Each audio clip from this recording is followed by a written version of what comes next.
Russian researchers in the late 1940s kept 5 people awake for 15 days using an experimental gas-based stimulant. They were kept in a sealed environment to carefully monitor their oxygen intake so the gas didn't kill them, since it was toxic in high concentrations. This was before closed-circuit cameras, so they had only microphones and 5-inch thick glass porthole-sized windows into the chamber to monitor them. The chamber was stocked with books and cots to sleep on, but no bedding, as well as running water, a toilet, and enough dried food to last all 5 for over a month. The test subjects were political prisoners deemed enemies of the state during World War II. Everything was fine for the first 5 days. The subjects hardly complained, having been promised, falsely, that they would be freed if they submitted to the test and did not sleep for 30 days. Their conversations and activities were monitored, and it was noted that they continued to talk about increasingly traumatic incidents in their past. The general tone of their conversations took on a darker aspect after the 4-day mark. After 5 days, they started to complain about the circumstances and events that led them to where they were and started to demonstrate severe paranoia. They stopped talking to each other and began alternately whispering into the microphones and one-way mirrored portholes. Oddly, they all seemed to think they could win the trust of the experimenters by turning over their comrades, the other subjects in captivity with them. At first, the researchers suspected this was an effect of the gas itself. After 9 days, the first of them started screaming. He ran the length of the chamber repeatedly, yelling at the top of his lungs for 3 hours straight, at which point he continued attempting to scream, but was only able to produce occasional squeaks. The researchers postulated that he had physically torn his vocal cords. The most surprising thing about his behavior was how the other captives reacted to it, or rather, didn't react to it. They continued whispering into the microphones until the second of the captives started to scream. The 2 non-screaming captives took the books apart, smeared page after page with their own feces, and pasted them calmly over the glass portholes. The screaming promptly stopped. So did the whispering into the microphones. After 3 more days passed, the researchers checked the microphones hourly to make sure they were working, since they thought it impossible that no sound could be occurring with 5 people inside. The oxygen consumption in the chamber indicated that all 5 must still be alive. In fact, it was the amount of oxygen 5 people would consume at a very heavy level of strenuous exercise. On the morning of the 14th day, the researchers did something they said they would not do to get a reaction from the captives. They used the intercom inside the chamber, hoping to provoke any response from the people they were afraid were either dead or vegetables. They announced, "We are opening the chamber to test the microphones. Step away from the door and lie flat on the floor or you will be shot. Compliance will earn one of you your immediate freedom."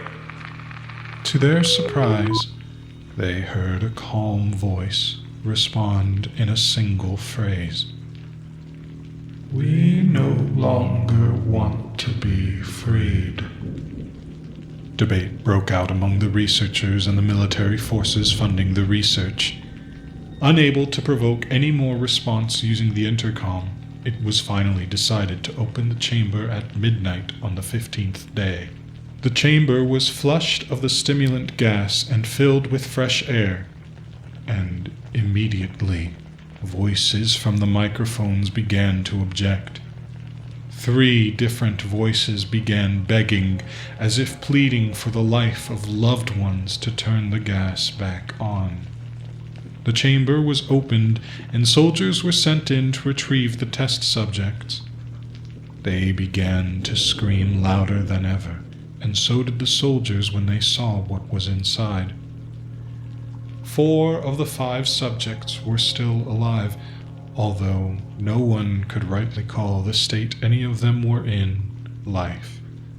The food rations past day 5 had not been so much as touched. There were chunks of meat from the dead test subjects' thighs and chest stuffed into the drain in the center of the chamber, blocking it and allowing 4 inches of water to accumulate on the floor. Precisely how much of the water on the floor was actually blood was never determined. All 4 surviving test subjects also had large portions of muscle and skin torn away from their bodies. The destruction of flesh and exposed bone on their fingertips indicated that the wounds were inflicted by hand, not with teeth as the researchers initially thought. Closer examination of the position and angles of the wounds indicated that most, if not all of them, were self-inflicted. The abdominal organs below the rib cage of all 4 test subjects had been removed, while the heart, lungs, and diaphragm remained in place. The skin and most of the muscles attached to the ribs had been ripped off, exposing the lungs through the rib cage. All the blood vessels and organs remained intact, but had been taken out and laid on the floor, fanning out around the eviscerated but still living bodies of the subjects. The digestive tract of all 4 could be seen to be working, digesting food. It quickly became apparent that what they were digesting was their own flesh that they had ripped off and eaten over the course of days. Most of the soldiers were Russian special operatives at the facility, but still, many refused to return to the chamber to remove the test subjects. The subjects themselves continued to scream to be left in the chamber and begged and demanded that the gas be turned back on, lest they fall asleep. To everyone's surprise, the test subjects put up a fierce fight in the process of being removed from the chamber. One of the soldiers died from having his throat ripped out, and another was gravely injured by having his testicles ripped off and an artery in his leg severed by one of the subject's teeth. Another 5 of the soldiers lost their lives, if you count the ones that committed suicide in the weeks following the incident. In the struggle, one of the 4 living subjects had his spleen ruptured and bled out almost immediately. The medical researchers attempted to sedate him, but this proved impossible. He was injected with more than 10 times the human dose of a morphine derivative and still fought like a cornered animal, breaking the ribs and arm of one doctor.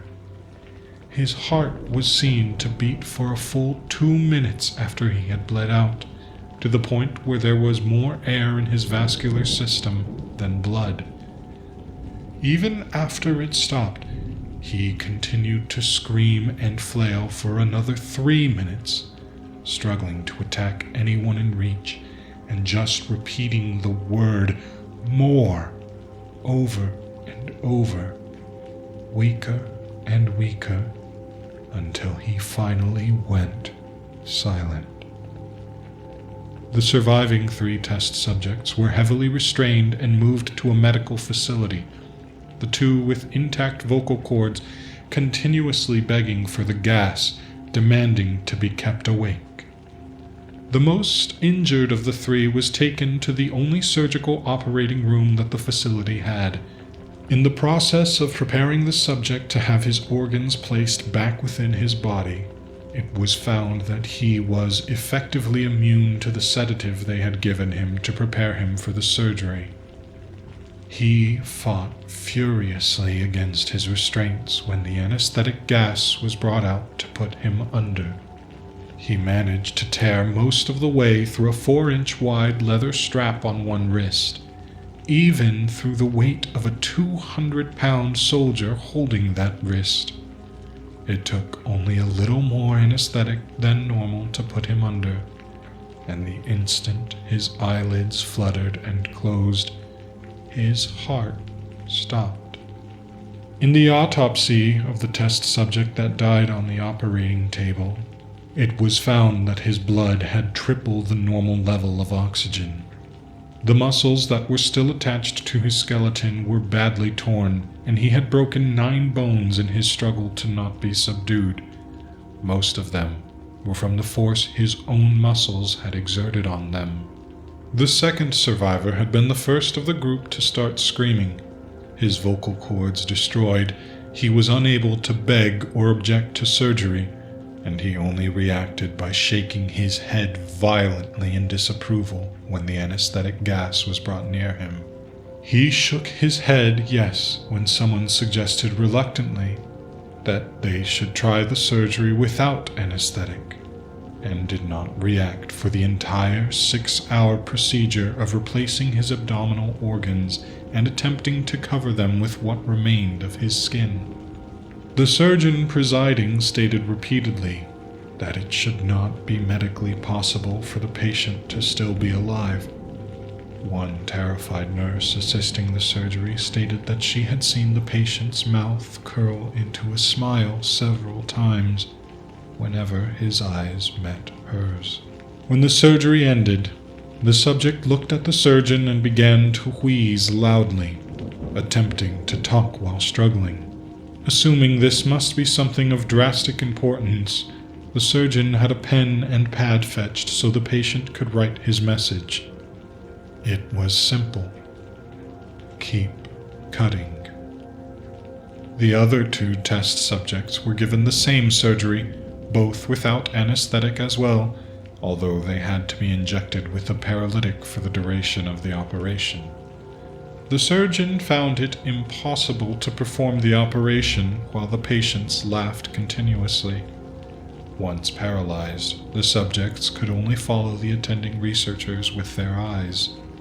The paralytic cleared their system in an abnormally short period of time, and they were soon trying to escape their bonds. The moment they could speak, they were asking again for the stimulant gas. The researchers tried asking why they had injured themselves, why they had ripped out their own guts, and why they wanted to be given the gas again. Only one response was given. I must remain awake. All 3 subjects' restraints were reinforced, and they were placed back into the chamber, awaiting determination as to what should be done with them. The researchers, facing the wrath of their military benefactors for having failed the stated goals of their project, considered euthanizing the surviving subjects. The commanding officer, ex-KGB, instead saw potential and wanted to see what would happen if they were put back on the gas. The researchers strongly objected, but were overruled. In preparation for being sealed in the chamber again, the subjects were connected to an EEG monitor and had their restraints padded for long-term confinement. To everyone's surprise, all 3 stopped struggling the moment it was let slip that they were going back on the gas. It was obvious at this point. All 3 were putting up a great struggle to stay awake. One of the subjects that could speak was humming loudly and continuously. The mute subject was straining his legs against the leather bonds with all his might. First left, then right, then left again for something to focus on.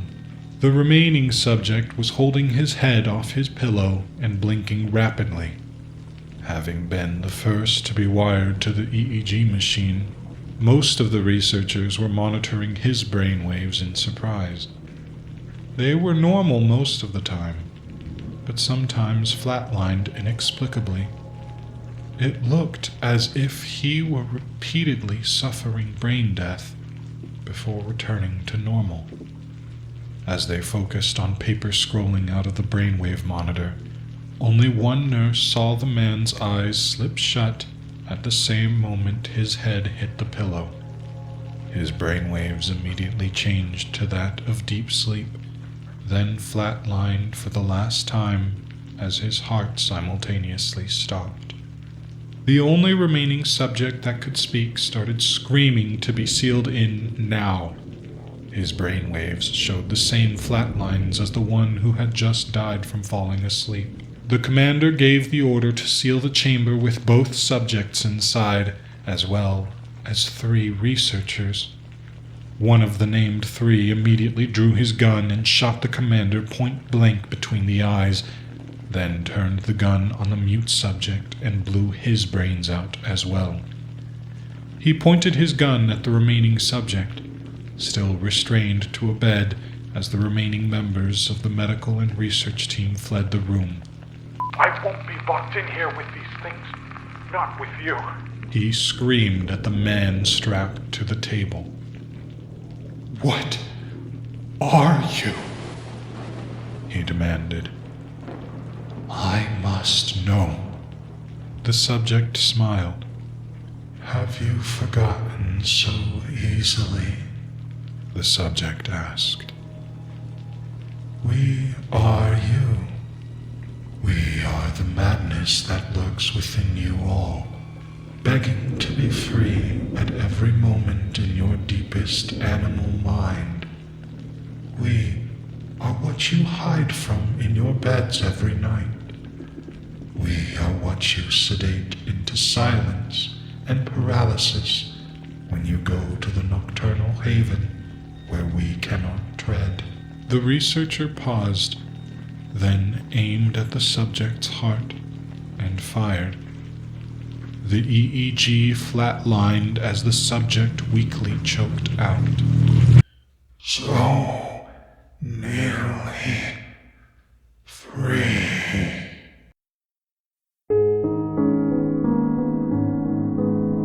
Hey guys, it's Malice here. I really appreciate you sticking around until the end of the story. I'm a one-man operation and trying my best to grow, so if you like what you just heard, please leave me a like. Subscribe if you want to hear more, and please send me any reading requests you might have. I'm always struggling to find new content. Thanks again, and stay scared.